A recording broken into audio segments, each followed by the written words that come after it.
तो आजकल के टाइम पे आपने देखा होगा बच्चों को, वो जिम तो कर रहे हैं, जिम के साथ सप्लीमेंट भी यूज कर रहे हैं और ऐसे सप्लीमेंट यूज कर रहे हैं जिनसे उनको रिजल्ट बड़ा जल्दी आ रहा है, बट कुछ टाइम के बाद उनको काफी ज्यादा प्रॉब्लम फेस करनी पड़ती है उनकी हेल्थ को लेके। अब मोस्टली क्या हो रहा है, मैं एक रीजन बताऊंगा बिहाइंड जितने भी क्विक फिक्स हो रहे हैं, जितने भी शॉर्टकट्स हमारे जितने भी यूथ ले रहे हैं।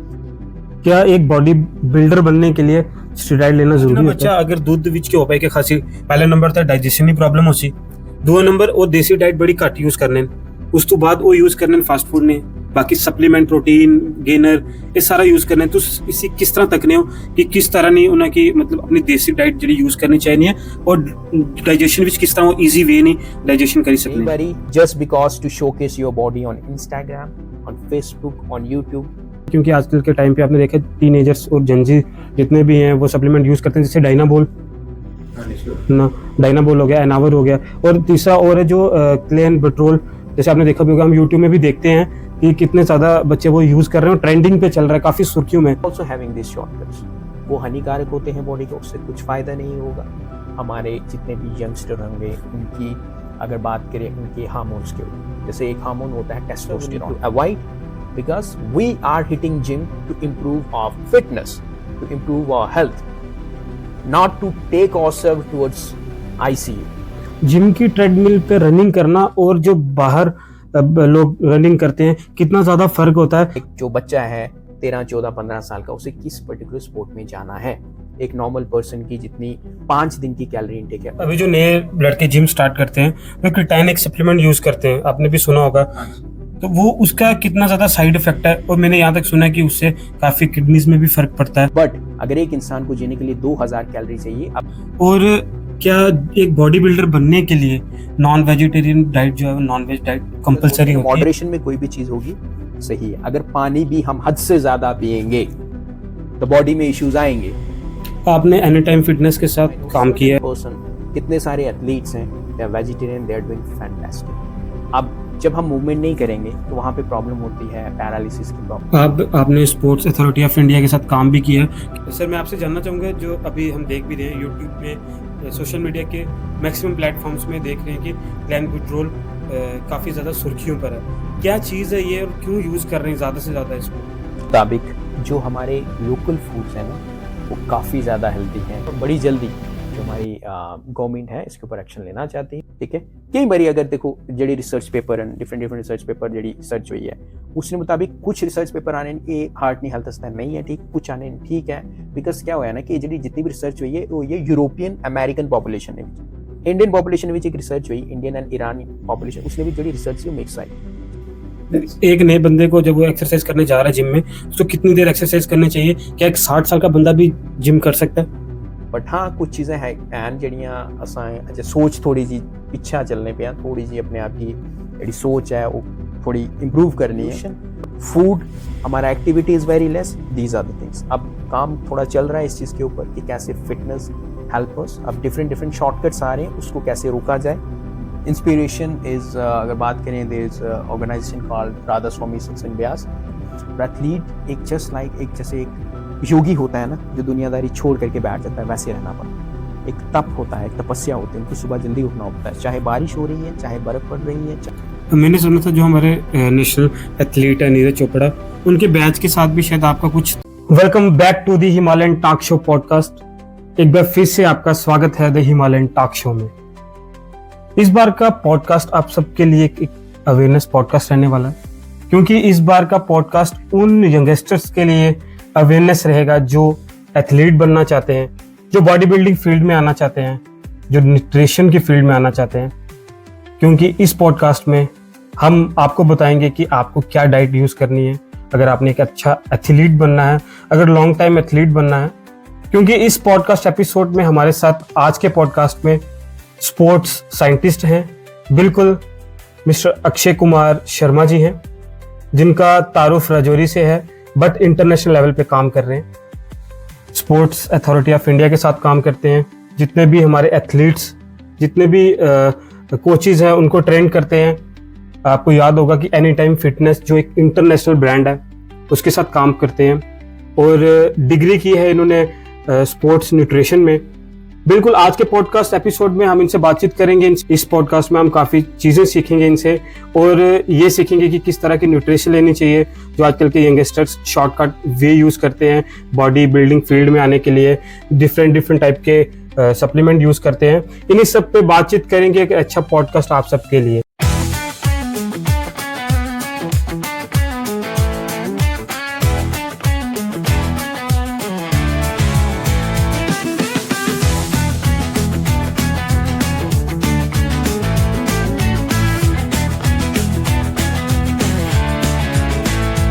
मैं स्वागत करता हूँ अक्षय कुमार शर्मा जी का। सर, स्वागत है द हिमालयन टॉक शो में।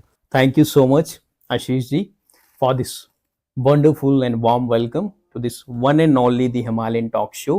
And I really appreciate आपका जो इनिशिएटिव है खिताब पीर पंचाल में। मुझे शायद ही लगता है कोई ऐसा टॉक शो कर रहा होगा, एंड जो भी आप काम कर रहे हो काफ़ी अच्छी इन्फॉर्मेशन आप शेयर कर रहे हो, फिर चाहे वो साइकोलॉजी के रिलेटेड हो, फिर चाहे वो हमारी किसी भी मेडिकल फील्ड के रिलेटेड हो, फिर चाहे वो जो भी सोशल डेवलपमेंट चीज़ें चल रही हैं उसके बारे में हो।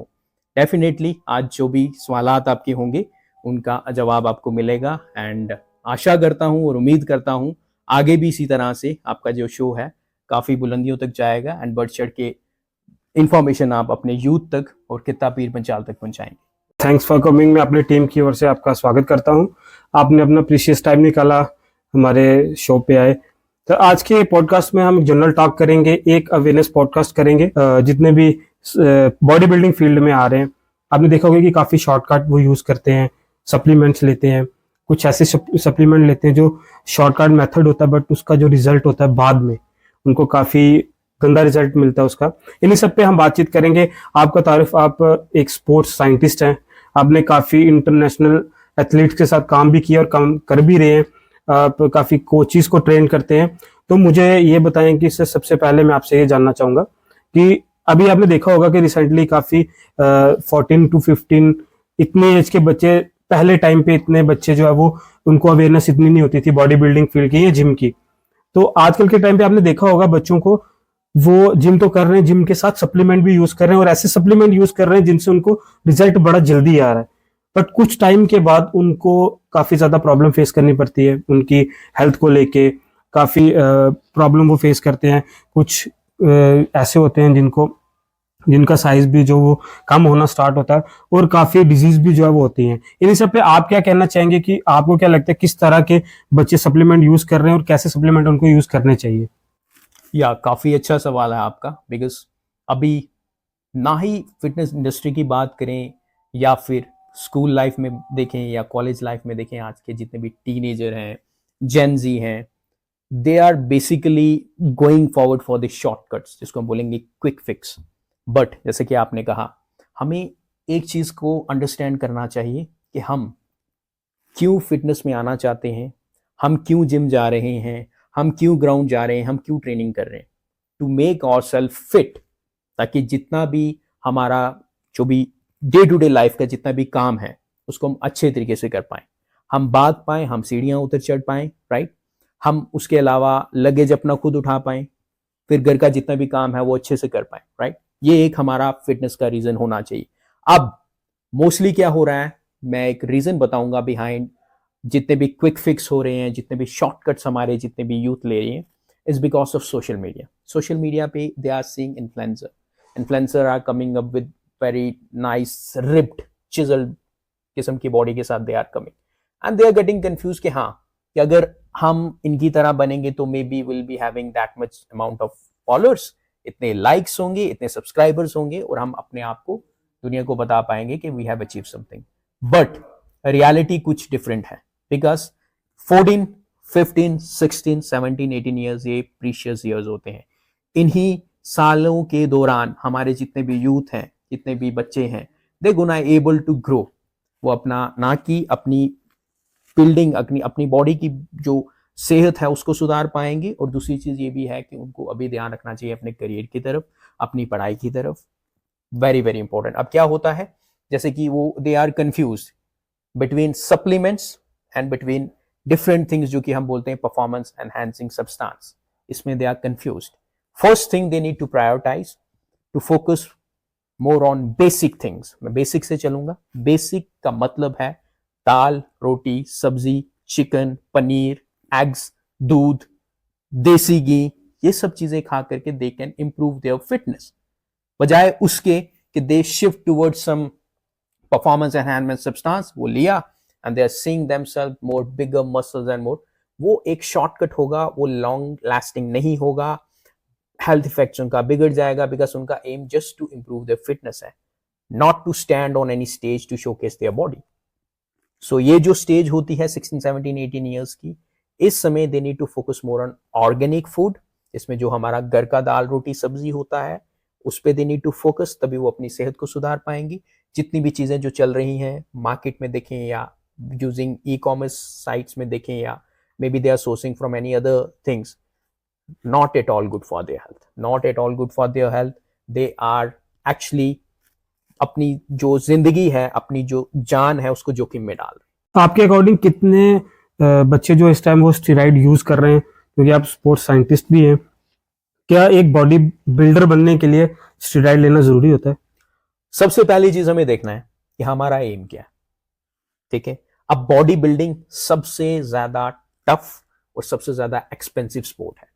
आपने देखा होगा, पीछे न्यूज सुनी होंगी, कितने सारे केसेस होते हैं जिसमें we are hearing news about because of drug abuse we have lost one of our good athlete, we have lost one of our good young man also. अब हमें देखना है कि बॉडी बिल्डिंग में अगर आपको आना है, so you need to follow few things under proper supervision में। जब आप उन चीजों को करोगे then only you can able to get that thing. और दूसरी चीज और भी है, इसके पीछे का जो बोलते हैं पर्दे के पीछे की चीजें, वो कुछ और ही हैं।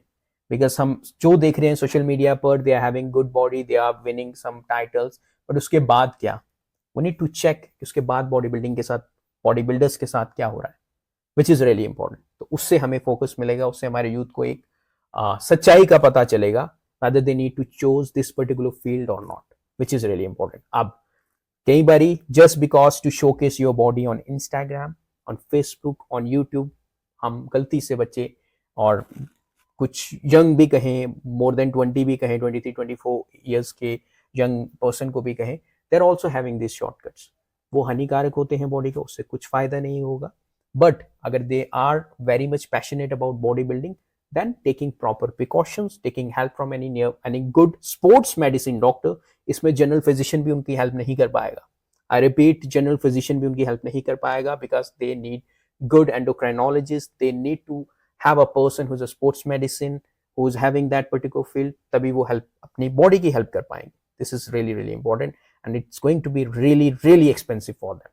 और किसी को इतना ज्यादा फाइनेंशियल सपोर्ट मिले ना मिले, उसका इतना ज्यादा पता नहीं होता, मालूम नहीं होता। मैं कुछ सप्लीमेंट्स के नाम आपके सामने लूंगा, बट वो आप थोड़ा बताएंगे, क्योंकि आजकल के टाइम पे आपने देखा टीनेजर्स और जेंजी जितने भी हैं वो सप्लीमेंट यूज करते हैं, जैसे डायनाबोल ना, डायनाबोल हो गया, एनावर हो गया, और तीसरा और है जो क्लेन पेट्रोल। जैसे आपने देखा भी होगा, हम यूट्यूब में भी देखते हैं कि कितने ज्यादा बच्चे वो यूज कर रहे हैं, ट्रेंडिंग पे चल रहा है, काफी सुर्खियों में। जरा इनके बारे में थोड़ा थोड़ा हमें बताएं कि ये कितना हार्मफुल है, क्योंकि बड़े बच्चे जो है वो यूज करते हैं इस चीज को। यस, देखो, अगर नाडा की बात करें, हमारी एक नेशनल एंटी डोपिंग एजेंसी है, उस एजेंसी के through, so they have categorize few substance, इनको कैटेगराइज किया है coming under band substances. Okay, अब इसमें आता है AAS, इसमें हम बात करते हैं एनाबॉलिक एंड्रोजेनिक स्टेरॉइड्स, इसमें डायनाबोल, ट्रेनबोलोन, एनावर, ये सब चीजें बैंड सब्सटेंसेस हैं, राइट। इनका बनाने का मकसद कुछ और था, to cure certain diseases like cancer, या फॉर सम एनिमल्स को यूज, मतलब उनकी हेल्थ को इंप्रूव करने के लिए this drugs were getting used. But now drug abuse हो रहा है, सो इसका सीधा सीधा असर होगा सबसे पहले हमारे जितने भी यंगस्टर होंगे, उनकी अगर बात करें उनके हार्मोन्स के ऊपर। जैसे एक हार्मोन होता है टेस्टोस्टेरॉन, नेचुरली जैसे एक लिमिट होती है बॉडी को टेस्टोस्टेरॉन प्रोड्यूस करने की, वो एक हद तक जब वो चीजें लेने लगेंगे, डायनाबोल लेने लगेंगे, ट्रेनबोलोन लेने लगेंगे, जितने भी एनाबॉलिक एंड्रोजेनिक स्टेरॉइड्स लेने लगे, उनकी बॉडी में क्या होगा, वो सुप्रेस हो जाएगा। उनकी बॉडी की खुद की जो कैपेसिटी है दैट गेट्स डाउन, वो एक इशू होगा। हेयर लॉस होगा, बॉडी में डिफरेंट चीजें होने लगेंगी, पिंपल्स होने लगेंगे। एक कंडीशन होती है जिसको बोलते हैं गायनेकोमास्टिया, जिसमें आपके जो चेस्ट होगी वहां पर थोड़ा सा इम्बैलेंस क्रिएट होगा, ग्रोथ ज्यादा होने लगेगी, and it looks really bad. So इतनी प्रकार की चीजें, इतने प्रकार के साइड इफेक्ट्स होते हैं. So that's why we need to avoid, because we are hitting gym to improve our fitness, to improve our health, not to take ourselves towards ICU. So that's why nahi lena chahiye. It's not good until and unless your aim is to become bodybuilder. जो athlete होते हैं, आप nutrition expert भी हैं, आप sports nutritionist भी हैं, तो क्या कुछ न्यूट्रिशन, किस तरह की न्यूट्रिशन जो बच्चों को यूज़ करनी चाहिए ताकि लॉन्ग टाइम के लिए वो आगे तक चल पाएँ, ताकि आने वाले फ्यूचर में उनको कोई भी प्रॉब्लम ना हो, अगर कोई एथलीट जो है वो प्रिपेयर हो रहा है इस चीज़ के लिए? Yes. फर्स्ट एक बात करें कि हमारी डिफरेंट टाइप की स्पोर्ट्स होती हैं, राइट? जिसमें होता है कम्बैट स्पोर्ट, इसमें होती हैं कुछ एंड्योरेंस स्पोर्ट्स, कुछ होती हैं शॉर्ट इवेंट स्पोर्ट, जैसे कि जैवलिन हो गया, जैसे हमारे नीरज चोपड़ा जी हैं जिन्होंने देश का नाम रोशन किया उस पर्टिकुलर स्पोर्ट में. वैसे ही शॉर्ट पुट थ्रो होती है जिसमें हमारे तेजिंदर पाल सिंह तुर हैं, एशियन गेम्स में वो गोल्ड मेडल लेकर के आए थे. ये कुछ सिंगल इवेंट्स होते हैं. हमें अंडरस्टैंड करना है सबसे पहले, एक जो बच्चा है 13, 14, 15 साल का, उसे किस पर्टिकुलर स्पोर्ट में जाना है, विच इज रियली इंपॉर्टेंट. अब अगर वो for example he wanted to get in to track cycling या रोड साइकिलिंग में, वो एक एंड्योरेंस स्पोर्ट है, उसमें he would be needing more carbs. उसकी बॉडी में गुड अमाउंट ऑफ ग्लूकोज होना चाहिए, बिकॉज उसका एक एवरेज पर्सन के साथ कंपेयर किया जाए, एक एवरेज पर्सन का फॉर एग्जांपल कैलोरी एक्सपेंडिचर है विद एक्सरसाइज ओनली 100 to 200, और उस केस में उसका मे बी मोर देन 700. मैंने अपने एथलीट्स के साथ देखा है, their calorie expenditure is sometime 1300, 1400. अगर उसमें देखा जाए, उनको ज्यादा न्यूट्रिशन की जरूरत है, उनको कैलोरीज की ज्यादा जरूरत है. एक इंसान एक दिन में ऑन एन एवरेज जो हमारी रिकमेंडेड डाइटरी अलाउंसेस होती हैं, आरडीए जिसको बोलते हैं, वो होता है 2000. वहीं उस केस में एक एथलीट को कैलोरीज की जरूरत होती है 3500, 4000, 4500. जैसे एक बहुत रिनाउंड एथलीट है जिनका नाम है Michael फेल्प, one of the most decorated athlete. उनका आप यकीन मानोगे, उनका एक दिन का कैलोरीज इक्विवेलेंट टू एक नॉर्मल पर्सन की जितनी 5 दिन की कैलोरी इनटेक है उतना, मतलब कि 7000 भी होता है. तो उस केसेस में उनको proper protein, proper carbs, proper fats, fibres, vitamins and minerals की जरूरत होती है. और वो कैसे आएंगे? When they having food from their plate. Doesn't mean कि आपको बस सप्लीमेंट्स या आपको कुछ और शॉर्टकट्स निकालने, because these things are meant to add more nutrients into your meal, but first priority होनी चाहिए whole food पर. सेब, केला, एग, दूध, डिफरेंट जो हमारे पास फूड प्रोडक्ट्स हैं जो हम घर से खाते आ रहे हैं, लोकल फूड है, उसको हमारी बॉडी जल्दी अडॉप्ट करती है. हमारी न्यूट्रिशन अच्छी रहेगी, हमारी डाइजेशन अच्छी रहेगी, कुछ भी चीज खाएंगे वो अच्छे से एब्जॉर्ब होगी, हमारे मसल तक पहुंचेगी and we gonna feel good. और हम अपनी हेल्थ को अच्छा करेंगे, हम उस पर्टिकुलर करियर में ज्यादा से ज्यादा बुलंदियों पर जा पाएंगे. That's why nutrition is really important. जो लोग जिम में ट्रेडमिल पे रनिंग करते हैं, जिम की ट्रेडमिल पे रनिंग करना और जो बाहर लोग रनिंग करते हैं, कितना ज्यादा फर्क होता है और कितना, क्या इससे वेट कम हो सकता है? देखो, सबसे पहली चीज है, 2 चीजों में इसका जवाब देता हूं मैं. पहली चीज ट्रेडमिल रनिंग, दूसरी चीज ट्रैक रनिंग या जॉगिंग या वॉकिंग है. यस, अंतर तो है. जो ट्रैक रनिंग है वो एक नेचुरल वे से, जो हमारी चाल है जिसको हम बोलते हैं पेस, उस वे से हम कैसे चल रहे हैं, उसमें बॉडी कैसे वर्क कर रही है, उसमें वो हेल्प करेगी. जैसे एक चीज होती है सेंटर ऑफ ग्रेविटी. आपने एक छोटा बच्चा देखा, जब बच्चा होता है, छोटा होता है 7-8 महीने को, धीरे धीरे चलना शुरू करता है. वो भी अपनी सेंटर ऑफ ग्रेविटी को एनालाइज कर रहा है, डिटरमाइन कर रहा है. फिर एक बार चलता है, फिर गिर जाता है, फिर चलता है, फिर गिर जाता है. वो सेंटर ऑफ ग्रेविटी को नाप रहा है, अंडरस्टैंड. धीरे 1 साल का होता है, 2 साल का होता है, धीरे धीरे चलने लगता है. ठीक है. जब हम असल जिंदगी में ट्रैक, जॉगिंग या रनिंग कर रहे हैं, उससे हम इन सब चीजों को, जो बॉडी की स्टेबिलिटी, मोबिलिटी है, इसको इंप्रूव कर पाएंगे. एक चीज यूज करते हैं टर्म बायोमैकेनिक्स में. बायोमैकेनिक्स एक साइंस है, इसमें हम बॉडी के चाल डाल के बारे में समझते हैं. स्पोर्ट्स साइंस का एक हिस्सा है. उसमें एक टर्म आती है काइनेटिक चेन. आपका जमीन के ऊपर पैर कैसे पड़ रहा है, उसके बाद जब आपका पैर पड़ रहा है, आपके घुटने के ऊपर जाएगा बाकी इफेक्ट, फिर आपके जो कूल्हे हैं, जिसको हम बोलते हैं, जो हमारे हिप जॉइंट है, फिर आपका वर्टिबल कॉलम है, लंबर जॉइंट है, ठीक है ना, लंबो सैक्रम जॉइंट है, देन जो बीच में हमारा जो सर्वाइकल तक पहुंचता है, ठीक है, थोरैसिक से लेकर के सर्वाइकल तक जो जॉइंट है, वहां तक मूवमेंट होगी. हमारी आर्म्स की स्विंग होगा, ठीक है, जो हमारा शोल्डर जॉइंट है, अच्छे से हमारे जॉइंट काम कर पाएंगे, विल फील गुड. पर ट्रेडमिल में क्या होता है, इतनी ज्यादा इंडिपेंडेंस नहीं होती हमारी बॉडी को. ठीक है, इट्स गुड जब हमारे पास कोई फैसिलिटी नहीं है, बारिश हो रही है या मौसम अच्छा है, then we can go. Exactly. So we can use treadmill also, but I would say I would prefer track walking, track jogging over on treadmill running और treadmill jogging which is important one thing. Now इससे fat loss या weight loss हो सकता है नहीं, दोनों से हो सकता है, बट हमें एक चीज का ध्यान रखना है, वो है कैलोरी डेफिशिएंट। अगर हमारी बॉडी जितना खर्च कर रही है उससे ज्यादा खा रहे हैं तो हमारा फैट लॉस नहीं है। फिर जितना मर्जी ट्रेडमिल पे चलें, दौड़ें, भागें, जितना मर्जी ट्रैक पे चलें, कुछ भी करें, नहीं होगा। We need to make sure to improve our nutrition। हमारी न्यूट्रिशन इस तरीके से होनी चाहिए जैसे कि एक इंसान को जीने के लिए 2000 कैलोरीज चाहिए, बट वो 3500 कैलोरी ले रहा है तो उसका फैट गेन होगा, लॉस नहीं होगा। बट अगर एक इंसान को जीने के लिए 2000 कैलोरी चाहिए, अब हमें उसको फैट लॉस करना है, वेट लॉस करना है, तो उससे -200 करेंगे, मतलब कि 1800 कैलोरीज पे वो चलेगा। बट वो जो कैलोरीज होंगी वो प्रॉपर न्यूट्रिशन के साथ लेगा, vitamin, minerals, protein, carbs, fat सब अच्छे होगा, तो that person gonna able to reduce fat mass, weight loss हो। अभी जो नए लड़के जिम स्टार्ट करते हैं वो क्रिटाइन एक सप्लीमेंट यूज करते हैं, आपने भी सुना होगा। तो वो उसका कितना ज्यादा साइड इफेक्ट है, और मैंने यहाँ तक सुना है कि उससे काफी किडनीज में भी फर्क पड़ता है। और एक तरफ और आप देखेंगे कि काफी बॉडी बिल्डर्स जो हमारे इंडिया के या इंटरनेशनल लेवल के बॉडी बिल्डर्स हैं, यहाँ तक सुनने में आता है कि ज्यादा एक्सेस में जिम करने से या ज्यादा एक्सेस में सप्लीमेंट लेने से उनको हार्ट अटैक से उनकी डेथ होगी। क्या ये इज इट पॉसिबल, ऐसा हो सकता है?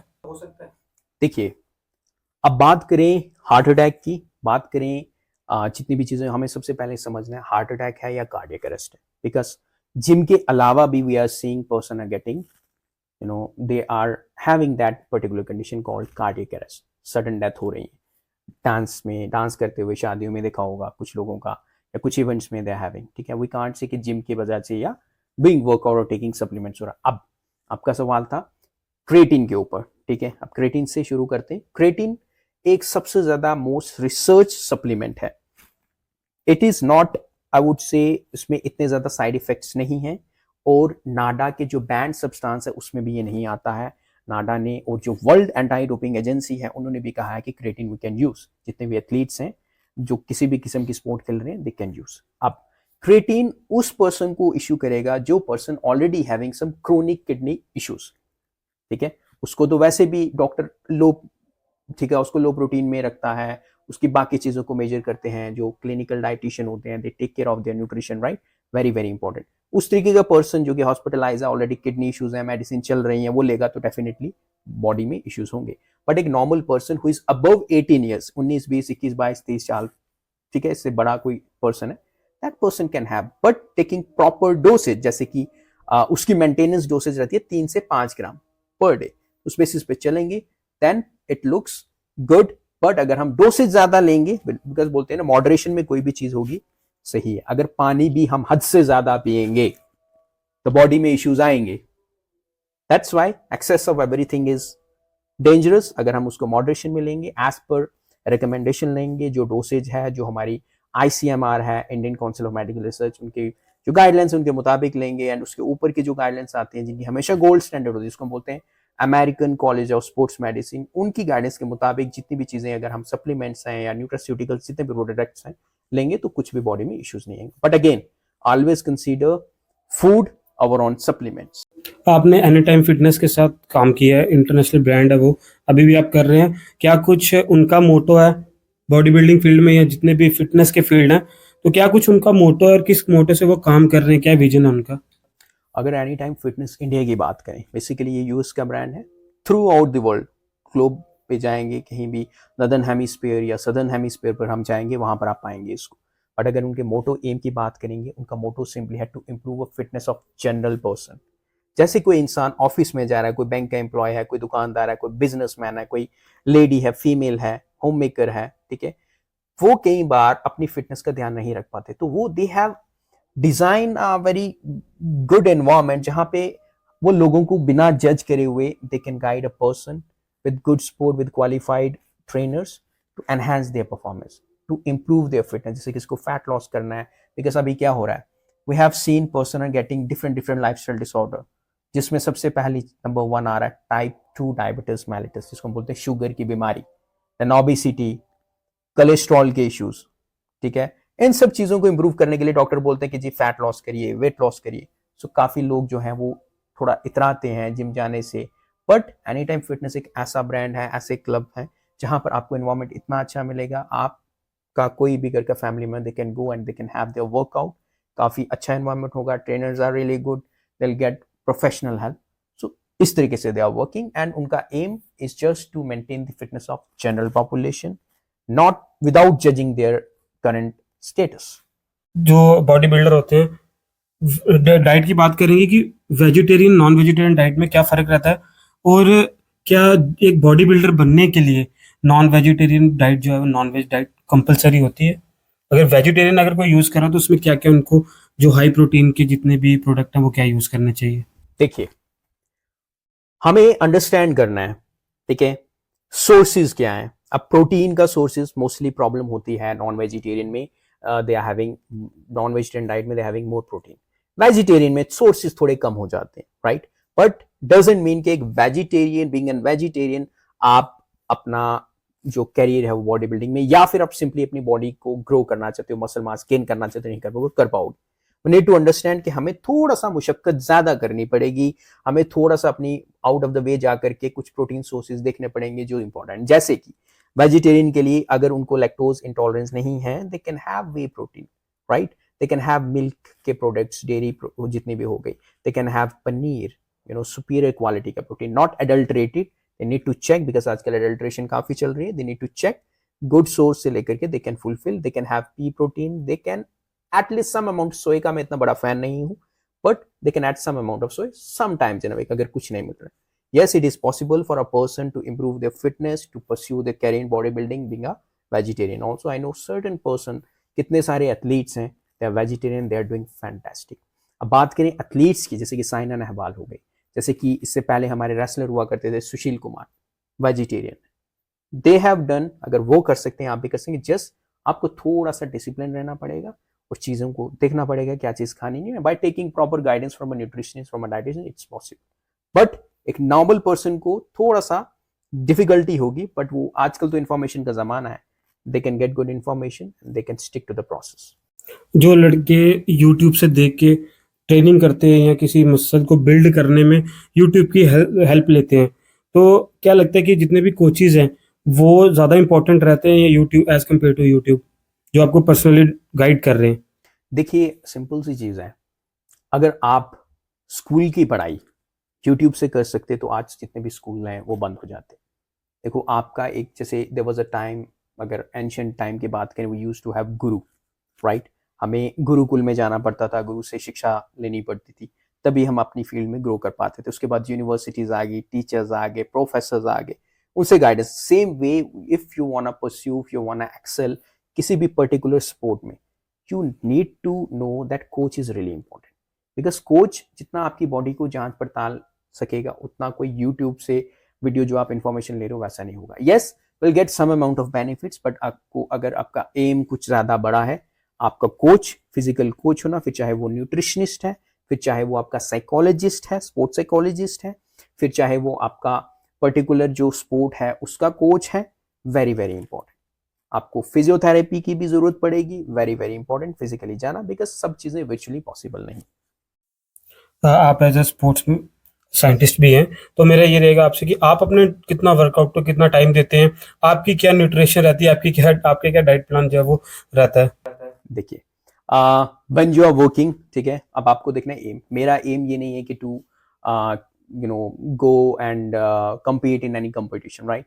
मुझे पता, मुझे अपनी बेसिक फिटनेस ठीक करनी है. I just make sure to have adequate amount of carbs, protein, fats on my plate.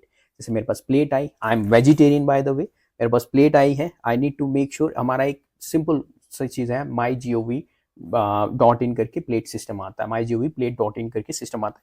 उस पर लिखा होता है कि कितना क्वांटिटी में, मतलब आपका जो प्लेट है उसका पोर्शन देखेंगे, उसमें कितना पोर्शन आपका सैलेड, जिससे आपको भरपूर मात्रा में फाइबर मिले, कितना फैट्स, कितना प्रोटीन, कितना कार्ब होना चाहिए. जैसे कि ज्यादा हिस्सा जो प्लेट का उसमें सैलेड होना चाहिए, उससे कम हिस्सा जो है उसमें प्रोटीन, फिर उससे कम जो है उसमें कार्ब्स, जैसे कि रोटी चावल या मिलेट्स ले लिया, बाजरा ले लिया, कुछ भी ले लिया, वो चीज होनी चाहिए. Then you need to have a good source of fats में नट्स आ गए, कर्ड आ गया, इस तरीके की चीज. सो फिटनेस इंप्रूव. वर्कआउट की बात करें, टारगेट ये रहता है to at least hit the gym 5 times in a week, जिसमें strength training is extremely important. Because क्या होता है ना, आफ्टर एवरी ईयर, जैसे कि if a person who is above 35 अगर कोई चला जाए, ठीक है, अभी तो वी आर यंग, बट अगर एक इंसान 35 से बड़ा है, ठीक है, 35 साल से बड़ा है, उसकी बॉडी में क्या होने लगता है, every year pound muscle mass जो है वो लॉस होने लगता है, 1 pound muscle loss. So in order to maintain muscle mass it's very important to do strength training. उसके साथ में yes for the health of their heart cardio respiratory is also mandatory. So उसको amalgamation बोले, उसको mix करके I am proceeding, I am doing workout and feeling good. एक नए बंदे को जब वो एक्सरसाइज करने जा रहा है जिम में, उसको कितनी देर एक्सरसाइज करनी चाहिए? क्या एक 60 साल का बंदा भी जिम कर सकता है? एब्सोल्युटली, एक 60 साल का बंदा भी कर सकता है. I have trained a person who is 70 years old, ठीक है, 75 years old. I still have some clients of mine who are living somewhere in US, जो कि इंडियन ओरिजिन ही है but they are living in US. Okay, they are doing workout. आपने नाम सुना होगा, रिसेंटली एक बहुत अच्छे एथलीट थे फौजा सिंह. उन्होंने दौड़ना ही मतलब 90 साल मतलब 80 साल की उम्र के बाद स्टार्ट किया था. Is no more because of some accident हो गया, बट वो रोज दौड़ते थे एंड वो मैराथन में कंपीट करते थे. If he can, you can. अब बात करें 60 साल की उम्र के बाद, इट्स वेरी इंपॉर्टेंट कि आज हमारी बॉडी का मसल लॉस हो चुका होता है. In order to maintain muscle mass, strength training is very very important. अब जब स्ट्रेंथ ट्रेनिंग करेंगे आपकी बॉडी में मसल मास बना रहेगा. अब एक चीज होती है हमारा नर्वस सिस्टम, ठीक है. नर्वस सिस्टम से डिफरेंट, जैसे उसका एक हिस्सा होता है स्पाइनल कॉर्ड, वहां से वेरियस जो नर्व्स निकलती हैं, ठीक है. जब वो नर्व्स निकलती हैं वो मसल के साथ अटैच होते हैं, जिसको बोलते हैं मोटर कोऑर्डिनेशन बनता है, ठीक है.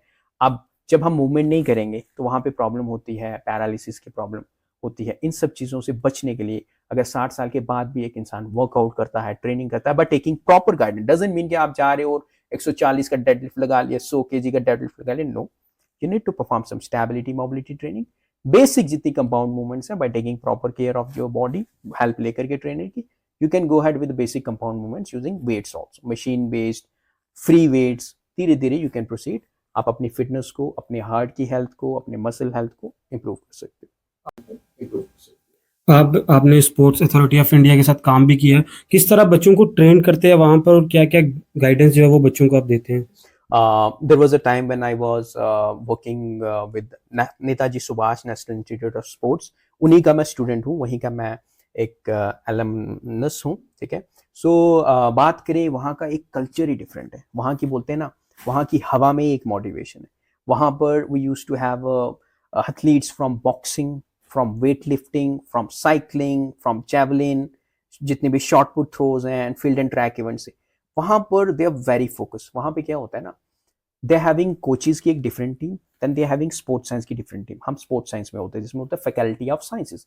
उसमें क्या होता है ना, आपका स्पोर्ट्स फिजियोथेरेपिस्ट, आपका बायोमैकेनिक्स, एंथ्रोपोमेट्री के साइंटिस्ट, आपके स्पोर्ट्स न्यूट्रिशन, ये सब मिल करके एक पर्सन की पहले प्रॉपर उसकी कंडीशनिंग देखेंगे, उसके टेस्ट होंगे, उस बेसिस पे बताएंगे कि ये बच्चा इस पर्टिकुलर स्पोर्ट के लिए फिट है, फाइन है. फिर उसको गाइडेंस मिलेगी. और वहां की जो मैस होती है, जिसमें वो नीड टू टेक केयर, उनका फूड कितना है, उनका डेली प्रोटीन इनटेक उनको भरपूर मात्रा में दिया जाता है, खाने की कमी नहीं होती है वहां पर. वो सब चीजें, उनको प्रॉपर रेस्ट दी जाती है, रिकवरी दी जाती है. उनके जो मोबाइल्स हैं उनको उनसे ले लिए जाते हैं.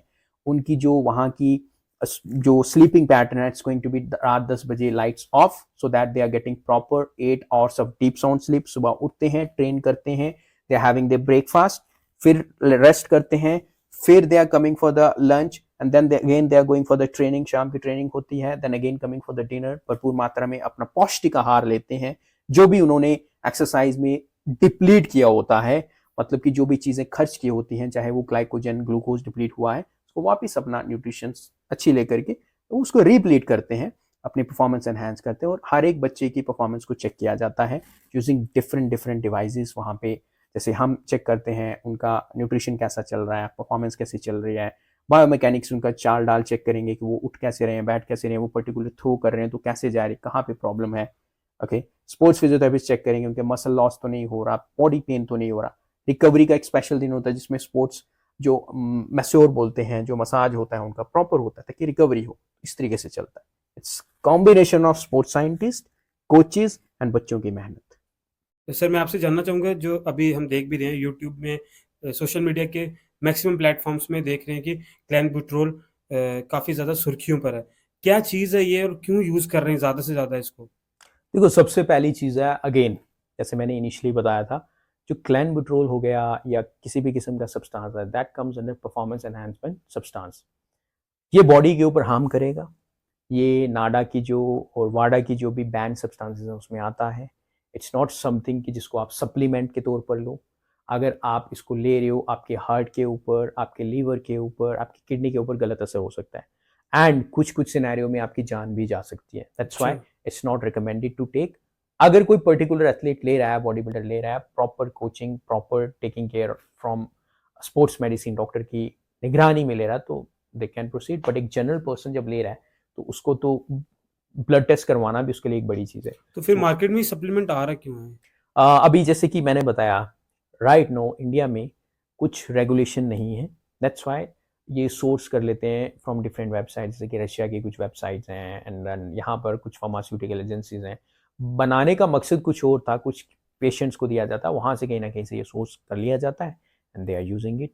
बट पिछले साल की बात करें, पार्लियामेंट में भी एक जो मेंबर थे पार्लियामेंट के, उन्होंने एक प्रश्न उठाया था कि why this things are going on, और बड़ी जल्दी जो हमारी गवर्नमेंट है इसके ऊपर एक्शन लेना चाहती है, जो हमारी अभी मौजूदा गवर्नमेंट है, so they are planning to make a separate body जो इस चीज़ को रेगुलेट कर सके। तो सर थोड़ा सा बेसिक फूड के बारे में भी जानना चाहेंगे, जैसे हमारा बेसिक लोकल फूड है और आज के टाइम पे ना ज्यादातर बच्चे जो है यूज करते हैं, जैसे प्रेफर करते हैं फास्ट फूड।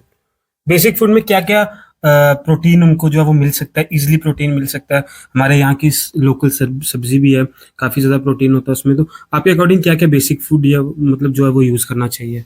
देखो मेरे अकॉर्डिंग नहीं, मतलब कि जो रिसर्च कहती है, जो हमारा NIN है, नेशनल इंस्टीट्यूट ऑफ न्यूट्रिशन, जो कि हैदराबाद में है, उनके मुताबिक जो हमारे लोकल फूड्स हैं ना वो काफ़ी ज़्यादा हेल्दी हैं। ठीक है, अब जितना भी जंक है, जितना भी फास्ट फूड है, वो ज़्यादा कैलोरी डेंस फूड है। उसको हम बोलते हैं, उससे कैलोरीज तो मिलेंगी बट वो कैलोरी होंगी एम्प्टी कैलोरी। हम खा रहे हैं बट उनसे एनर्जी नहीं मिलेगी। बजाय एनर्जी देने के हमारी बॉडी ज़्यादा एनर्जी खर्च करेगी टू डाइजेस्ट दैट पर्टिकुलर जो भी हमारा जंक फूड है, जो भी फास्ट फूड जो हम खा रहे हैं। ठीक है, उसको डाइजेस्ट करने में ज़्यादा एनर्जी खर्च होगी, बॉडी में प्रॉब्लम होगी। हम देखते हैं कि गट में इश्यूज होते हैं, एसिड रिफ्लेक्स होता है। ठीक है, हमारे स्टमक एक होने लगती है, कॉन्स्टिपेशन के इश्यूज रहते हैं। इट्स नॉट बिकॉज कि आपकी बॉडी कुछ चेंज हो गया, इट्स बिकॉज जो फूड, जो खाना हम खा रहे हैं, जो बॉडी में जो नरिशमेंट चाहिए थी उसके बजाय हम बॉडी को हार्म कर रहे हैं। दैट्स वाई हमेशा प्रेफर करना चाहिए हमें अपना लोकल फूड। अब क्या होता है ना, एक चीज़ होती है सुपर फूड। आप देखोगे साइंस में, स्पोर्ट्स न्यूट्रिशन में, जो स्पोर्ट्स साइंस है उसमें देखेंगे आता है सुपर फूड। अब super food is always local food. आप बिलोंग टू दिस पर्टिकुलर जहाँ का जो वातावरण है इसके मुताबिक, जैसे कि एक लोकल फूड है, उसको हम बोलते हैं गंडोर। ठीक है, अब ये गर्मियों के मौसम में आपने देखा होगा मार्केट में आता है, राइट? ये जंगल में होता है, एक वाइल्ड फूड बोलते हैं। It's very very rich and very nutritious food. इसमें काफ़ी मात्रा में आयरन होता है, विटामिन ए होता है, इसमें काफ़ी मात्रा में विटामिन बी कम्प्लेक्स भी होता है, फाइबर्स भी होते हैं, रियली गुड। अब हमारे यहाँ पे कल्चर चल पड़ा है कि एवोकाडो, कीवी, इन सब चीज़ों के पीछे हम भाग रहे हैं। ये नहीं पता कि इसके पीछे जो राज है वो ये है मार्केटिंग। मार्केटिंग ज़्यादा कर दी गई है कि कीवी खाओ, आप एवोकाडो खाओ, आप हेल्दी हो जाओगे। बट उनको ये नहीं पता जो आंवला है उसमें कीवी से ज़्यादा विटामिन सी है। जो गुआवा है, आपको पता है राज की बात, गुआवा जो है लोकल है, उगता है, लाइक आप देखते हो अमरूद के पेड़ होते हैं, राइट? उसमें ज़्यादा विटामिन सी होता है। वो सब चीज़ों को हम स्टिक करेंगे, हमारी बॉडी यूज्ड टू है। हमारे जितने भी पीछे से अगर हम जेनेटिकली भी देखें, हमारे जो ग्रैंड पेरेंट्स थे, ग्रेट ग्रैंड पेरेंट्स थे, दे हैविंग दैट फूड, और कितने लंबे समय तक उन्होंने अपनी ज़िंदगी असल बसल किया है, राइट? अगर वो इतना अच्छे से रह सके तो हम भी रह पाएंगे। इशू ये आ रहा है कि हम जितना भी इन्फ्लुएंसर्स को, जितना भी बाहर एडवर्टीजमेंट देखते हैं और जीव के स्वाद के लिए हम जंक्स और ये सब चीज़ें खाने लगते हैं, that's not at all good for health. Avoid करना चाहिए। Occasionally yes we can have, but अगर हम टोटली डिपेंड, हमारे बच्चे उसी पर रहे हैं, शाम को चल रहा है, सुबह चल रहा है, मोमोज चल रहे हैं, स्प्रिंग रोल चल रहे हैं, बर्गर चल रहे हैं, पिज़्ज़ा चल रहा है, इटालियन चल रहा है, कुछ और मील चल रहे हैं, चाइनीज चल रहा है, it's not good for your health. जितनी भी ऑडियंस हमें देख रही है, तो मुझे लगता है अभी तक उनको पता नहीं है कि आप बेसिकली राजौरी से हैं, हमारे टाउन से हैं, पीर पंचाल से हैं। अभी तक ऑडियंस को पता नहीं है, मगर मैं अब चाहता हूँ कि हम थोड़ी सी जो अपनी थोड़ा सा टॉक जो है हमारा, जो थोड़ा पॉडकास्ट हम तो पहाड़ी में भी करें, ताकि पहाड़ी में लोगों को अच्छे से समझ भी आए। और मैं चाहता हूँ कि थोड़ी पहाड़ी लैंग्वेज भी हम यूज़ करेंगे। सर पता क्या होता था कि तुसें पता हो कि राजौरी विच असल में पुराने बुजुर्ग सन, जेड़े असल में पुराने लोग सन, वो एक चीज़ बड़ा हर अपनी डाइट विच जिक्र करने सन उस चीज़ ना कि देसी घ्यो खाने सन उस टाइम विच दुध विच पाई के देसी घ्यो खाने सन उन्ना की उस टाइम इतना डाइजेशन नी प्रॉब्लम नहीं होनी सी मगर अज ना बच्चा अगर दुध विच घ्यो पाई के खासी पहले नंबर ते डाइजेशन नी प्रॉब्लम हो सी दूआ नंबर वो देसी डाइट बड़ी घट यूज करने उस तो बाद वो यूज करने फास्ट फूड ने बाकी सप्लीमेंट प्रोटीन गेनर ये सारा यूज करने तो इसी किस तरह तकने हो कि किस तरह नहीं उन्हें की मतलब अपनी देसी डाइट जी यूज करनी चाहिए और डाइजेशन विच किस तरह वो ईजी वे नहीं डाइजेशन करी सकने ठीक है नहीं पाड़ी जी गल करसा तुसें आख्या देखो जितने भी ऐसे ने बुजुर्ग सन जितने भी अगर दादा दादी होई गए नाना नानी होई गए राइट जितने भी ऐसे ने बुजुर्ग सन वो हमेशा यो गल उन्हें नहीं सीख रही है कि देसी घ्यो खाओ दुध मक्खन लस्सी ये सब चीज़ां अपनियां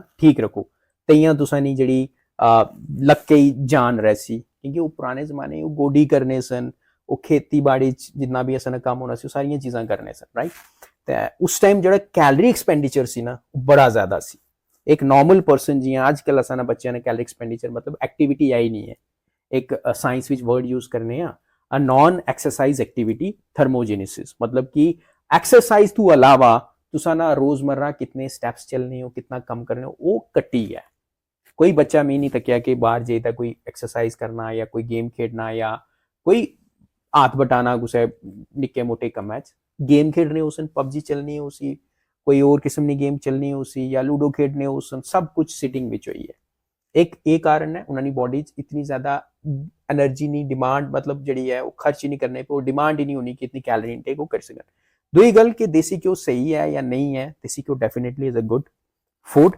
सुपर फूड ने अंदर आना है इसने विच गल करा एक शॉर्ट चेन फैटी एसिड होने ठीक है संगे सैचुरेटेड फैटी एसिड कैटेगरी ने अंदर आना है ये मॉडरेशन विच अच्छा है ठीक है कई बारी अगर देखो जी रिसर्च पेपर हैं डिफरेंट रिसर्च पेपर जी रिसर्च हुई है उसने मुताबिक कुछ रिसर्च पेपर आने ये हार्ट नहीं हेल्थ वास्ते नहीं है ठीक कुछ आने ठीक है बिकॉज क्या होया ना कि जी जितनी भी रिसर्च हुई है वो ये यूरोपियन अमेरिकन पॉपुलेशन ने इंडियन पॉपुलेशन में एक रिसर्च हुई इंडियन एंड ईरानी पॉपुलेशन उसने भी जी रिसर्च से मिक्स आई तो तकिया कि जेडे लोग देसी घी खाने पे सन और दुए लोग ऑलिव ऑयल खाने पे सन ठीक है उन्होंने सेहत चेक की थी तो बराबर सी कोई इतने ज्यादा ऊपर बुन कोई इतना ज्यादा कुछ बॉडी के ऊपर इफेक्ट्स नहीं हुए इस सस्ता अगर मॉडरेशन विच लेने ठीक है हाँ अगर किसी कोई कार्डियो ना इशू है या कोई उन्होंने डॉक्टर जैसे दसिया उन्होंने जितना भी कार्डियोलॉजिस्ट है उस दसिया कि भाई ये चीज़ें अवॉइड करो अवॉइड कर सकते हैं बट मॉडरेशन विच जियां अस लेने पे इसी ले सकते बिकॉज एक चीज़ होनी है ना इसी यानी स्मोकिंग वैल्यू मतलब कि एक पर्टिकुलर तेल है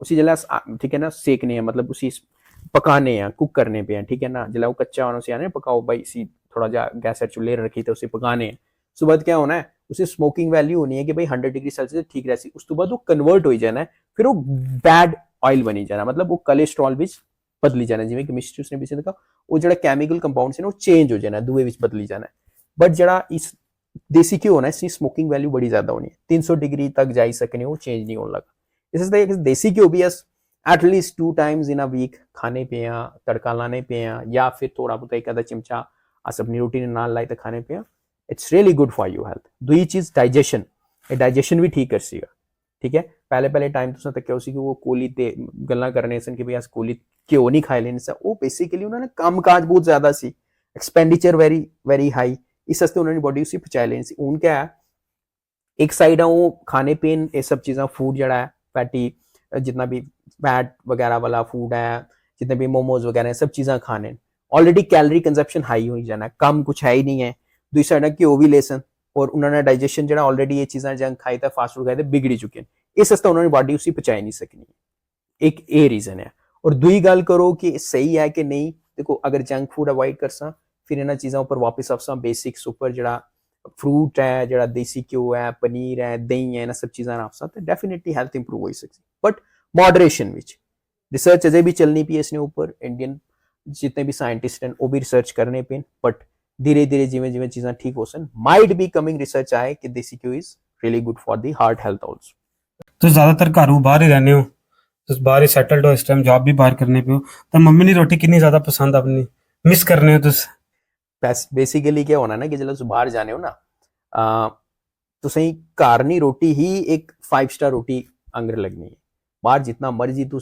डिफरेंट 5 स्टार या 7 स्टार रेस्टोरेंट या होटल भी चले जाओ लेकिन कारनी रोटी जड़ी होनी है ना हमेशा करनी होनी है ठीक है ਉਹ ਰੋਟੀ ਜਿਹੜੀ ਉਹਨੂੰ ਹਮੇਸ਼ਾ ਡੈਫੀਨਿਟਲੀ ਮਿਸ ਕਰ ਸੋ ਘਰ ਮੇ ਵੀ ਤੁਸੀਂ ਉਸਨੀ ਵੈਲਿਊ ਨਹੀਂ ਕਰਨ ਲਗੇ ਲੇਕਿਨ ਜਿਹੜਾ ਘਰੋਂ ਬਾਹਰ ਨਿਕਲਨੇ ਹੋ ਬੜੀ ਵੈਲਿਊ ਹੋਣੀ ਹੈ ਕਿਉਂਕਿ ਘਰ ਦੀ ਰੋਟੀ ਜਿਹੜੀ ਹੈ ਨਾ ਉਹਦਾ ਟੇਸਟ ਹੀ ਅਲੱਗ ਹੋਣਾ ਹੈ ਉਹ ਜਿਹੜੀ ਬਾਹਰ ਅਸ ਖਾਣੇ ਅਸੇ ਨਹੀਂ ਪਤਾ ਉਹ ਬੰਦਾ ਕਿਸ ਤਰੀਕੇ ਨਾਲ ਬਣਾਉਣਾ ਪਿਆ ਉਹ ਕਿਸ ਮਨ ਤੋਂ ਬਣਾਉਣਾ ਪਿਆ ਠੀਕ ਹੈ ਨਾ ਘਰ ਜਿਹੜੀ ਹੈ ਤੁਸੀਂ ਮਾਂ ਬਣਾਣੀ ਪਈ ਰੋਟੀ ਠੀਕ ਹੈ ਤੁਸੀਂ ਵਾਲਿਦੈਨ ਜਿਹੜੇ ਉਹ ਰੋਟੀ ਬਣਾਣੇ ਪੈਣ ਤੁਸੀਂ ਜਿਹੜੇ ਮਾਤਾ ਪਿਤਾ ਨੂੰ ਰੋਟੀ ਬਣਾਣੇ ਪੈਣ ਉਹ ਅੱਛੇ ਦਿਲ ਨਾਲ ਬਣਾਉਣ ਨੂੰ ਫਿਰ ਜਿਹੜਾ ਅੱਛੇ ਸੋਚ ਨਾਲ ਜਿਹੜਾ ਬੰਦਾ ਰੋਟੀ ਬਣਾਉਣਾ ਪਿਆ ਨਾ ਉਹ ਰੋਟੀ ਲੱਗਣੀ ਵੀ ਅੰਦਰ ਬੋਡੀ ਦੀ ਇਸੇ ਸਾਇੰਸ ਵਿੱਚ ਕਹਿੰਦਾ ਐਬਜ਼ੌਰਪਸ਼ਨ ਅੱਛੇ ਤਰੀਕੇ ਨਾਲ ਹੋਣੀ ਘਰ ਦੀ ਰੋਟੀ ਡੈਫੀਨਿਟਲੀ ਮਿਸ ਹੋਣੀ ਹੈ ਬਟ ਕੁਝ ਚੀਜ਼ਾਂ ਸੈਕਰੀਫਾਈਸ ਕਰਨੀਆਂ ਪੈਣੀਆਂ ਤਾਂ ਇਸ ਵਾਸਤੇ ਜਿਹੜਾ ਘਰ ਆਓ ਲਾ ਡੈਫੀਨਿਟਲੀ ਅੱਛੇ ਤਰੀਕੇ ਨਾਲ ਚੀਜ਼ਾਂ ਕਰੋ ਰਿਸਪੈਕਟ ਦਿਓ ਔਰ ਉਸ ਚੀਜ਼ ਨੂੰ ਜਿਹੜਾ ਪਲੇਟ ਸਾਹਮਣੇ ਆਉਣੀ ਹੈ ਸੋਚੋ ਕਿ ਬਣਾਉਣ ਵਾਲੇ ਨੇ ਕੀ ਸੋਚਿਆ ਹੋ ਸੀ ਠੀਕ ਹੈ ਉਹਨਾਂ ਕਿਤਨੇ ਪਿਆਰ ਨਾਲ ਬਣਾਈ ਹੈ ਠੀਕ ਹੈ ਨਾ ਉਹਦੀ ਰਿਸਪੈਕਟ ਕਰੋ ਤੁਸੀਂ ਬਾਹਰ ਰਹਿੰਦੇ ਤਾਂ ਬਾਹਰ ਨੇ ਲੋਕਾਂ ਕੀ ਤਾਂ ਇੱਥੇ ਨੇ ਲੋਕਾਂ ਕੀ ਕੰਪੇਅਰ ਕੀਤਾ ਜਾਏ ਤਾਂ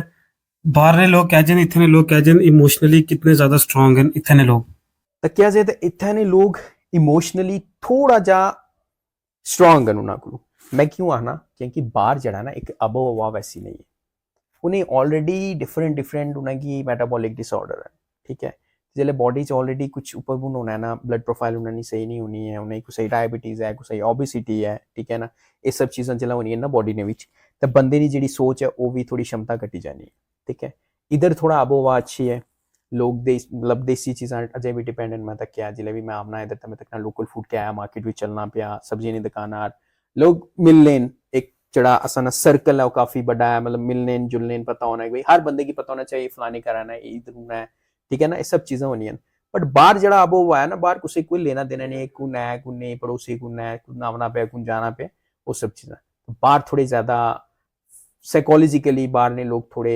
ज्यादा स्ट्रॉन्ग नहीं है ना एज कम्पेयर टू खिता है पीर पंचाल बट हाँ कुछ चीजें है एन जड़ियाँ असा अच्छा सोच थोड़ी जी पिछा चलने पे थोड़ी जी अपने आप की ਜਿਹੜੀ सोच है वो थोड़ी इंप्रूव करनी है थोड़ा बड़ा सोचना है उसने कारण थोड़ा जिहा पिछे रह जाने बाकी गल्लां तक क्या जाए एनवायरनमेंट अबोवा वो जी एक गल करी हमदर्दी वो अजे भी है बाहर थोड़ी इट्स एक्चुअली मिसिंग जिले तुस अपने होम टाउन वापस आने तो सब तो खूबसूरत जगह तुसें इत्थे केड़ी लगनी है जिस तो जाने घूमने आस्ते फैमिली नाल टाइम स्पेंड करने केड़ी जगह तुसें की अच्छी लगनी है मेरा घर मोस्टली जड़ा है वार्ड नंबर 12 मोस्टली उसने सामने लभना है दूधाधारी आश्रम ठीक है वो प्लेस जी स्पेस है मेरी फेवरेट है बिकॉज वो एक ऐसी प्लेस है जितों पूरी सिटी का नज़ारा तुस तकी सकने दुआ दर्शन करी सकने हो मत्था टेकी तुस ठीक है तुस उधर जाइए तो बहुत अच्छा फील करने हो दैट्स मैं अगर गल करा मेरी सब तो फेवरेट जो स्पॉट है वो है एंड दुई गल करा तो नूरी छाम तक क्या जाए मैं डेफिनेटली जाना देरानी गली रियली गुड बट अगर पहली प्रायोरिटी दसा दूधाधारी मंदिर जड़ा है क्योंकि ईजी टू गो कई बार सवेरे सैर करने भी बंदा जाना ठीक है गड्डी लेता भी कदा जाए और कदा कबार बंदा सैर करने भी जाना ठीक है दैट्स एक्चुअली मैं गल करा फेवरेट स्पॉट है मेरा फ्रेंड सर्कल विच कोई तुसे ने फील्ड विच है इस टाइम जेड़े तुसे नाल स्टार्टिंग के तुसे नाल पढ़ने रहे तुसे ने क्लासमेट्स मेरी फील्ड विच फ्रेंड सर्कल च कोई नहीं है मोस्टली मेरे जितने भी फ्रेंड सर्कल विच हैं कोई पुलिस सर्विसेज विच है कोई एडमिनिस्ट्रेशन विच है कोई प्रोसीइंग देयर टीचिंग आल्सो तो मैं थोड़ा जा हट के थोड़ा जा कम स्टार्ट किया सी एंड अब चाहे तक हाँ उस फील्ड ने विच काफ़ी मेरे फ्रेंड्स हैं but they are not from J and K Jammu की गल करूँ तो कोई नहीं ऐसा बट हाँ बाहर काफ़ी सारे फ्रेंड जड़े जिन्हें स्टार्ट किया वो भी काफ़ी अच्छा करने पे अगर तुस इस फील्ड विच नहीं आने तो तुस केड़े फील्ड विच जड़े जाई सकने सो अच्छा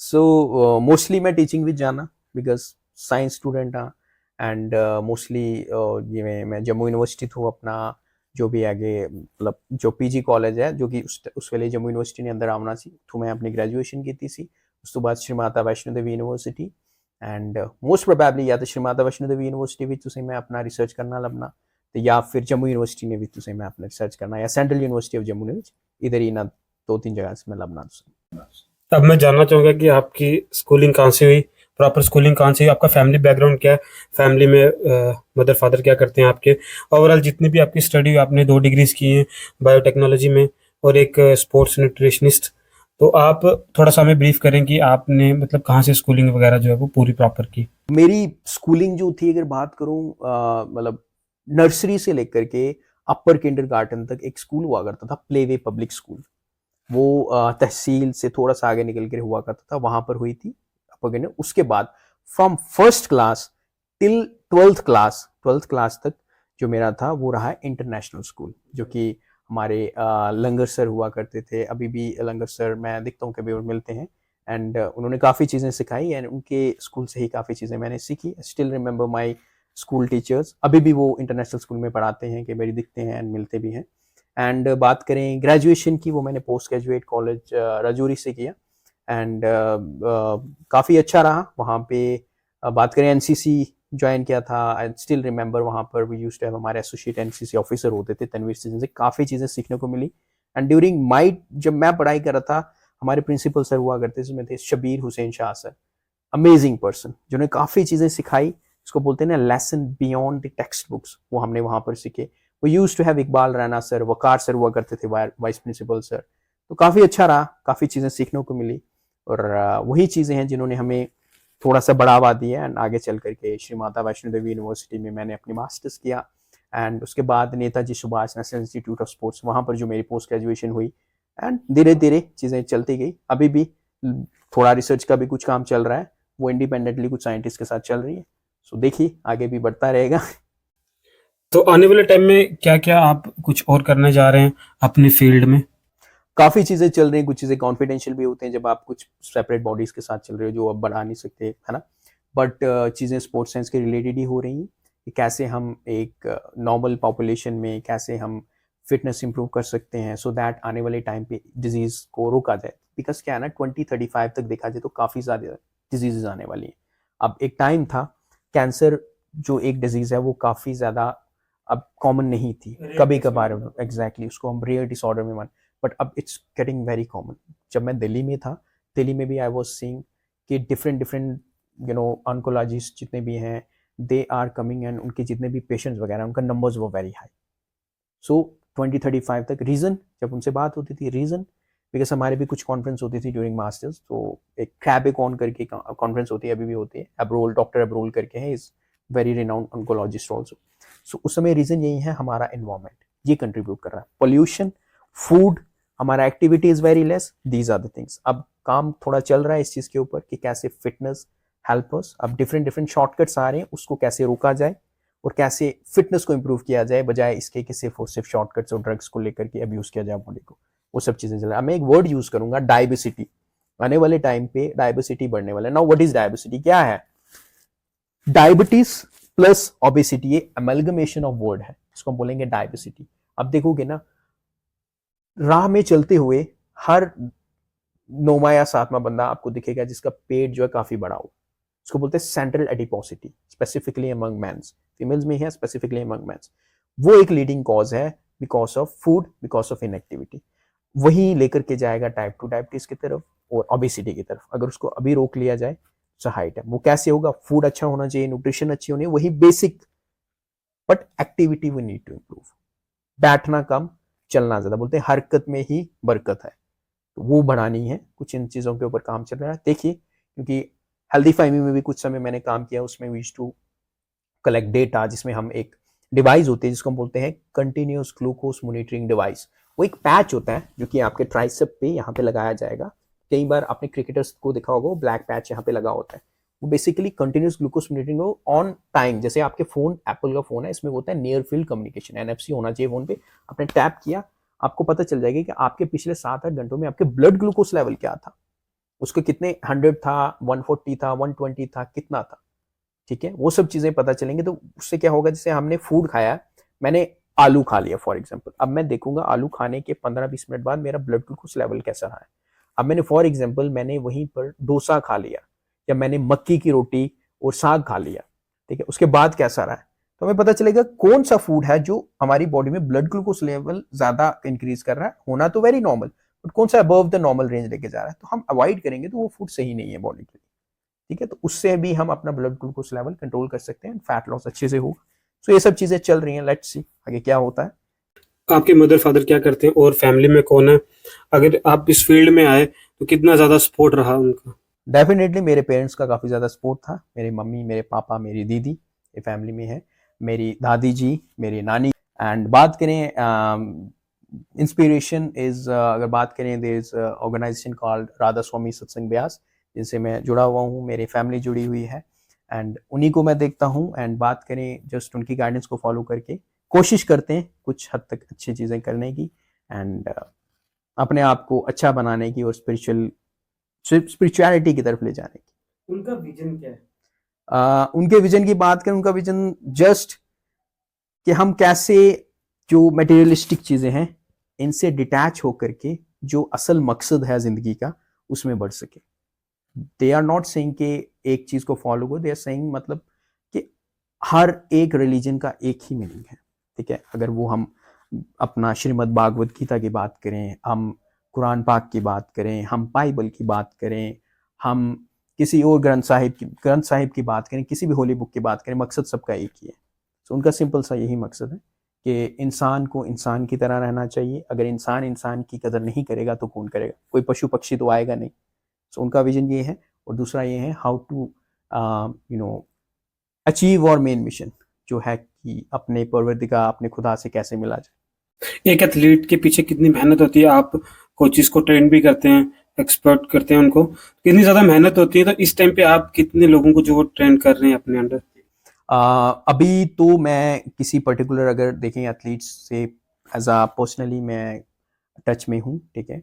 बट मेहनत तो काफ़ी ज़्यादा होती है। वो मेहनत सबसे बोलूँगा पहले 97% मेहनत एक एथलीट की होती है। जो 3% मेहनत है वो उसके कोच और कोच की होती है, उसके जो स्पोर्ट्स साइंस का जो स्टाफ है उसकी होती है, एंड कुछ हद तक जो कुछ पॉइंट में अगर लिया जाए तो वो हमारी होती है, ठीक है। सिंपल सी चीज़ है। और एथलीट एक जस्ट लाइक एक जैसे एक योगी होता है ना, जो दुनियादारी छोड़ करके बैठ जाता है, वैसे रहना पड़ता है। एक तप होता है, एक तपस्या होती है, उनको सुबह जल्दी उठना होता है, चाहे बारिश हो रही है, चाहे बर्फ पड़ रही है, चाहे कड़कती धूप निकली है, गर्मी है, लू चल रही है, उनको अपना वर्कआउट, अपनी ट्रेनिंग करनी है। क्योंकि उन्हें पता है वो नहीं करेंगे somewhere in Europe, somewhere in Russia कोई एथलीट ट्रेनिंग कर रहा है और वही एथलीट आएगा ओलंपिक्स में और उनको बीट करेगा।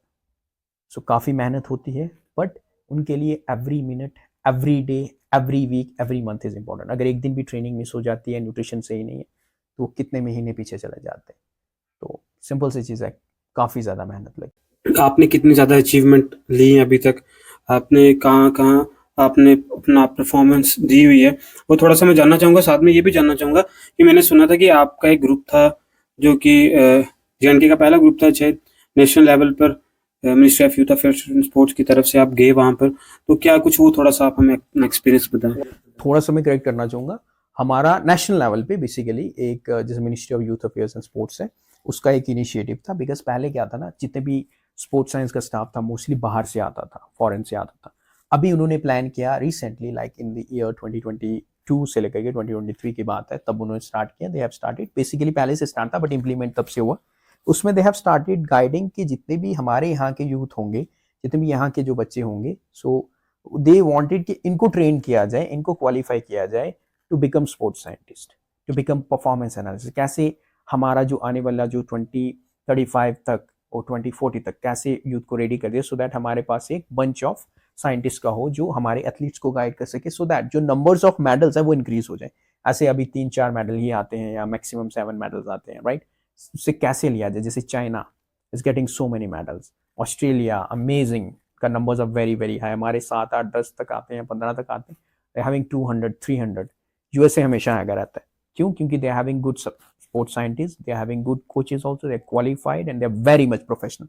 उसी बेसिस पे दे हैव चोजन अस, उन्होंने लिस्ट निकाली जिसमें I was the only person from my state. Sports nutrition की बात करें, आई वाज, एंड कुछ कश्मीर के भी लड़के थे, they were pursuing biomechanics में, they were doing something related to कुछ उनका सर्टिफिकेशन वगैरह चल रहा था, but I was doing my post graduation. तो इट वाज जस्ट लाइक कि आपको कुछ एग्जाम देना पड़ेगा, come you have to clear that exam, interview होगा, if they found that you are fit for that particular, you are passionate, and they have chosen. उसमें जितने भी हमारा स्टाफ था that was national international. I was actually trained and taught by doctor Laurel Went, जो कि अभी इस सदी की कहें तो सबसे रेनाउंड साइंटिस्ट हैं।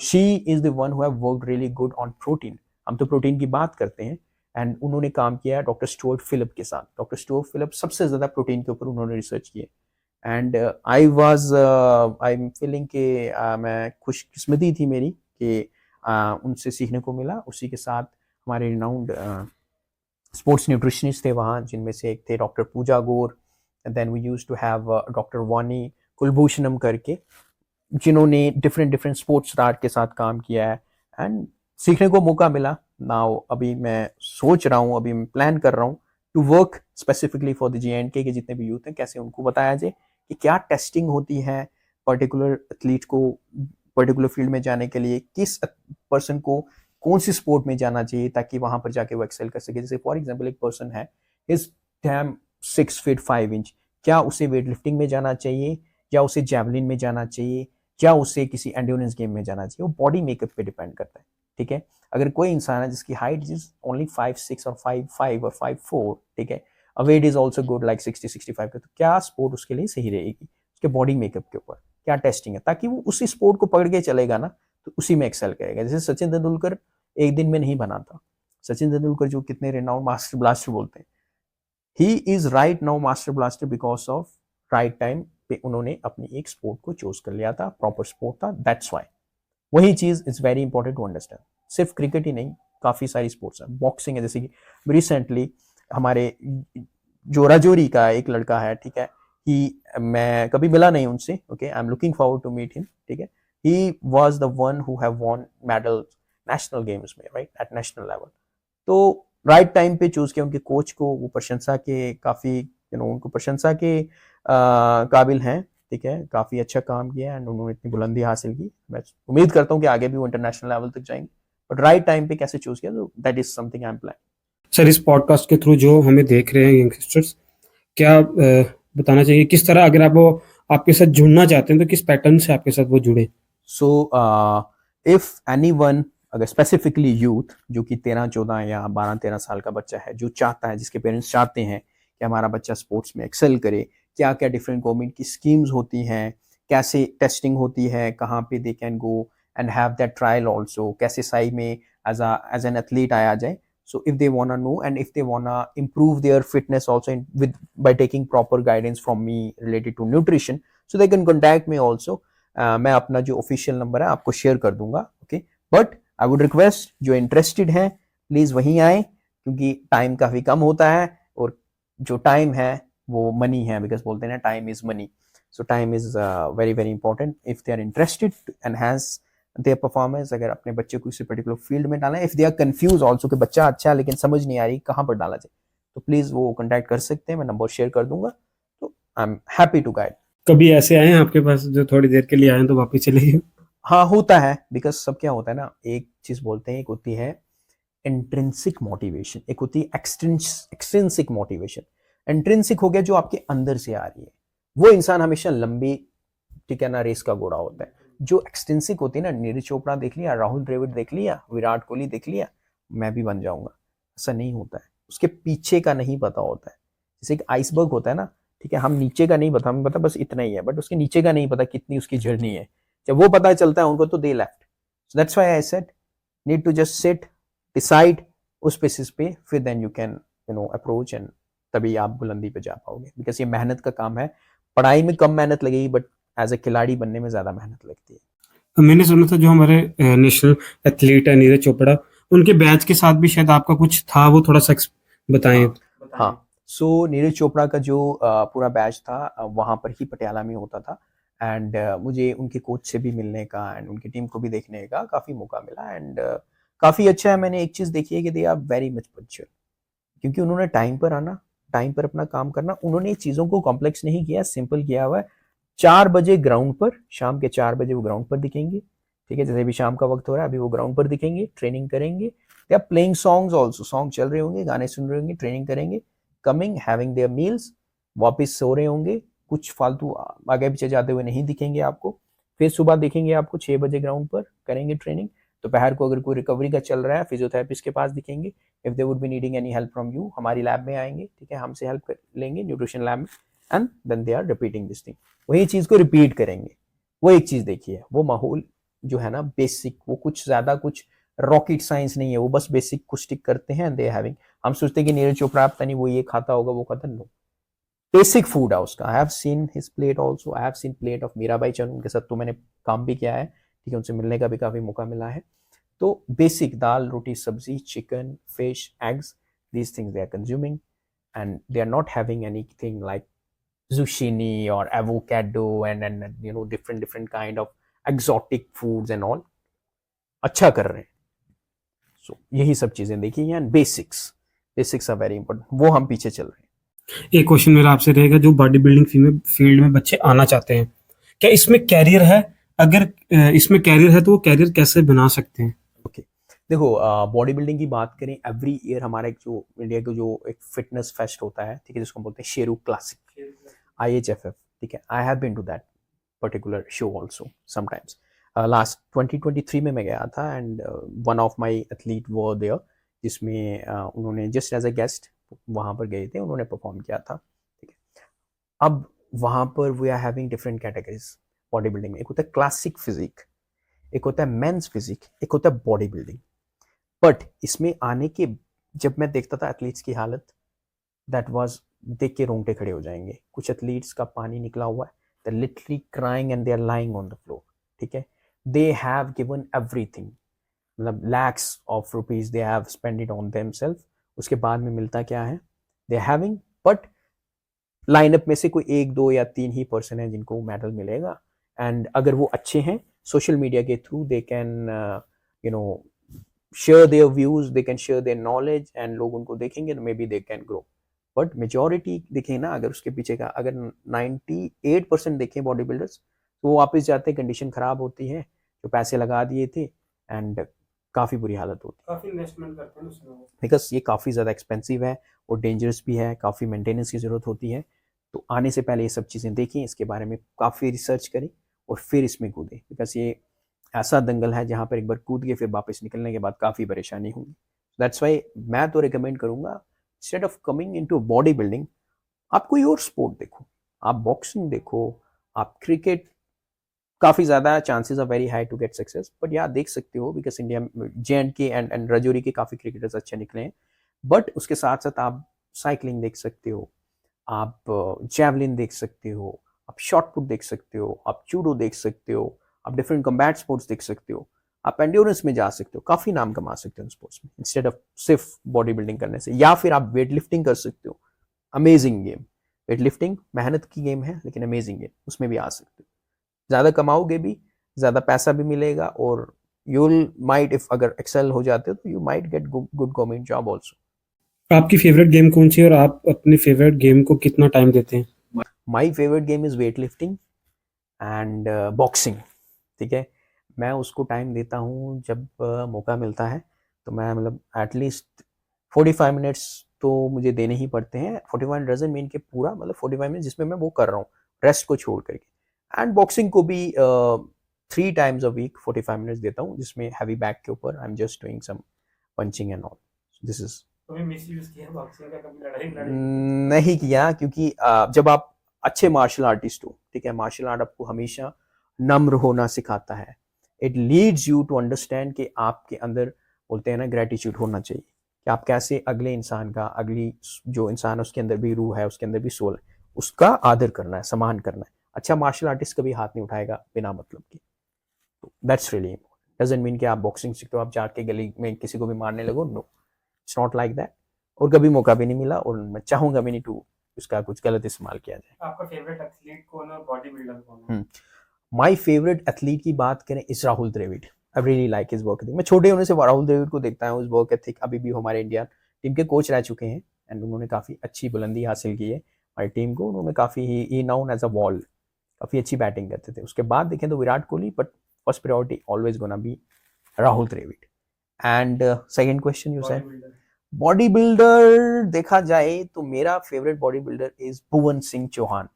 काफ़ी अच्छा लड़का है, काफ़ी अच्छा काम किया है भुवन सिंह चौहान ने.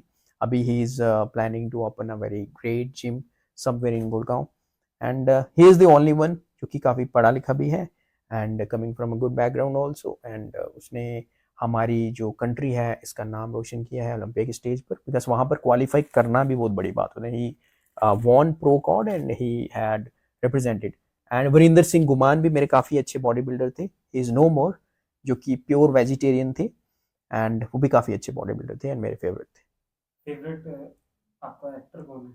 मेरा favourite actor, my favourite actor is basically बात करें तो विद्युत जम्वाल, नाम तो मेरा अक्षय है, बट मेरा फेवरेट एक्टर विद्युत जम्वाल। आई really like his the way he act, और उनकी फिटनेस का एंड उनकी थ्योरी का भी, उनकी फिलॉसफी का भी मैं काफ़ी फैन। वो जो जम्मू से मैंने सुना बेसिकली। हाँ जी, वो जम्मू से हैं एंड हमारा बनता है उनको सपोर्ट करना, दैट्स व्हाई। अच्छा, मेरे भी काफ़ी फेवरेट हैं वो, काफ़ी अच्छे अच्छा लगा सुन के। काफ़ी अच्छे एक्टर हैं वो।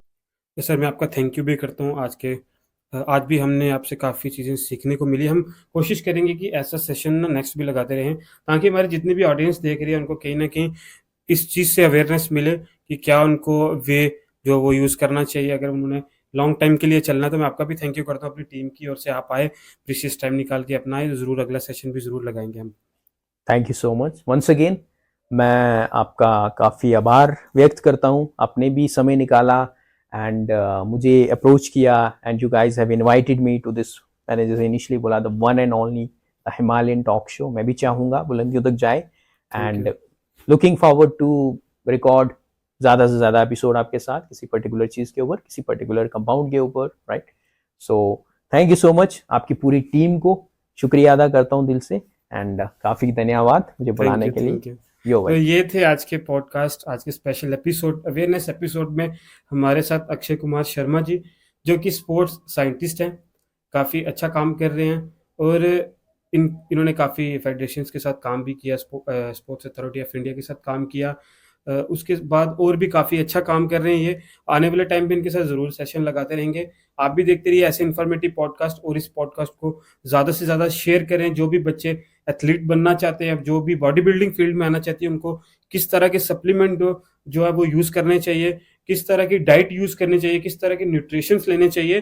तो इसी सब पे आप भी ज़्यादा से ज़्यादा ये शेयर करें, और ऐसे ही इन्फॉर्मेटिव पॉडकास्ट, ऐसे ही अवेयरनेस पॉडकास्ट के साथ जुड़े रहिए दी हिमालयन टॉक शो टीम के साथ। मोहित मल्होत्रा, राहुल चंदन, आशीष बसीन, बहुत बहुत शुक्रिया, थैंक यू।